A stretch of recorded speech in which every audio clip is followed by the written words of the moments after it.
हल्ला बोल टीवी और मैं हूं आपके साथ सुरभि।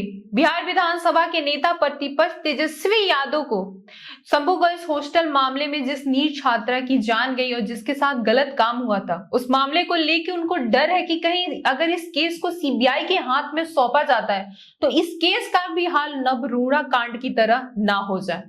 क्या था नवरूणा कांड, आइए हम जानते हैं इसके बारे में हल्ला बोल टीवी के संपादक दीपक शर्मा। देखिए, तेजस्वी यादव बिहार विधानसभा में नेता प्रतिपक्ष हैं और बिहार की जनता की आवाज उठाने और सरकार को घेरने का दायित्व उनका है, लीडर ऑफ ओपोजिशन है जी। उन्होंने एक ट्वीट किया है। ट्वीट में उन्होंने कहा है कि उन्हें डर है कि यह जो केस शंभू गर्ल्स हॉस्टल में जो छात्रा की मौत हुई है उसके साथ गलत काम होने की आशंका है पीड़िता के परिजनों को, इस केस को सीबीआई को सौंपने का सरकार ने फैसला लिया है। कहीं इसका भी हाल वही न हो जाए जो नवरूणा चक्रवर्ती नवरूणा कांड में हुआ था जी। अब सब लोग तो नहीं जानते हैं कि नवरूणा कांड क्या था, तो सबसे पहले हम यह बताते हैं कि नवरूणा कांड क्या था और नवरूणा कांड में क्या हुआ था और सीबीआई ने इस मामले में क्या किया था। उसके बाद फिर हम शंभू गर्ल्स हॉस्टल में जो छात्रा का जो केस है उस पर आएंगे जी। तो यह घटना नवरूणा चक्रवर्ती नाम की एक छात्रा थी जो मुजफ्फरपुर में अपने परिजनों के साथ रहती थी। यह एक बंगाली परिवार था जो एक सभ्य भला परिवार था।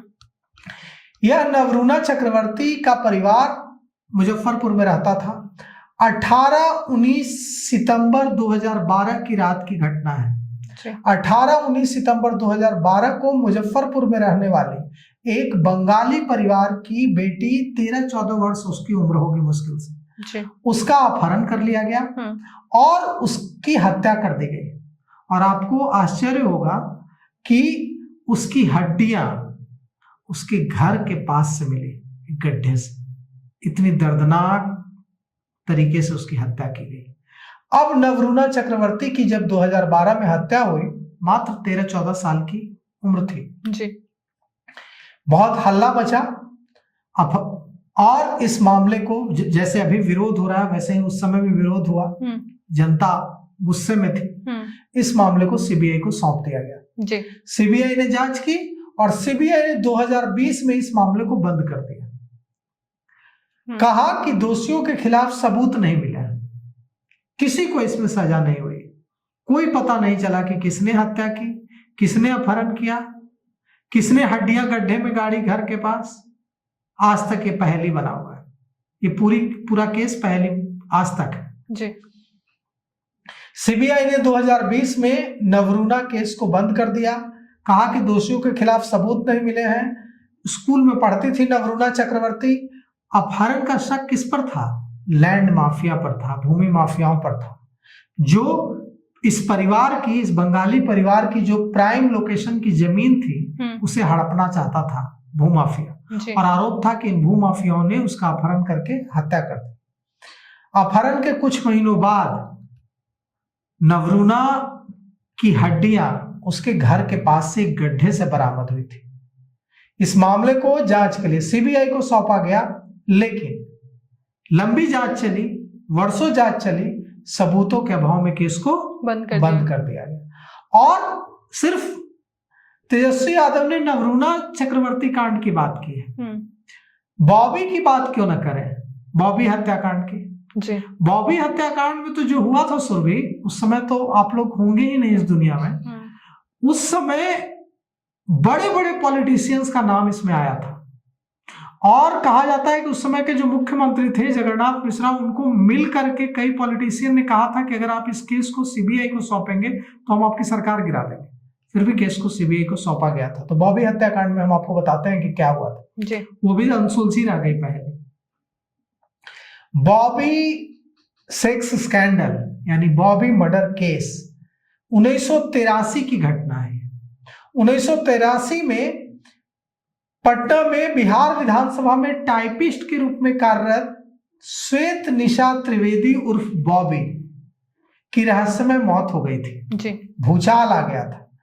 8 मई 1983 की रात को उसकी मौत हुई थी और अगले दिन अखबारों में खबर छपी कि पूरी जो मौत है वो संदिग्ध है और भूचाल आ गया।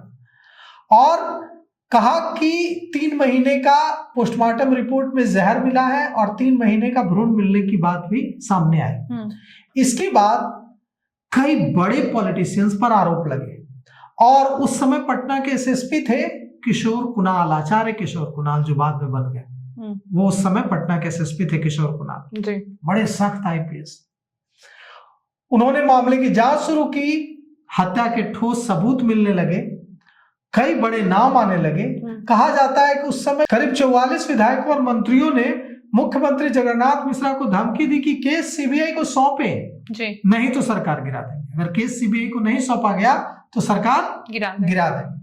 आखिरकार केस को सीबीआई को 1983 में 25 मई 1983 को केस को सीबीआई को दे दिया, सिफारिश कर दी मुख्यमंत्री ने कि सीबीआई जांच करे। सीबीआई जांच की सिफारिश कर दी।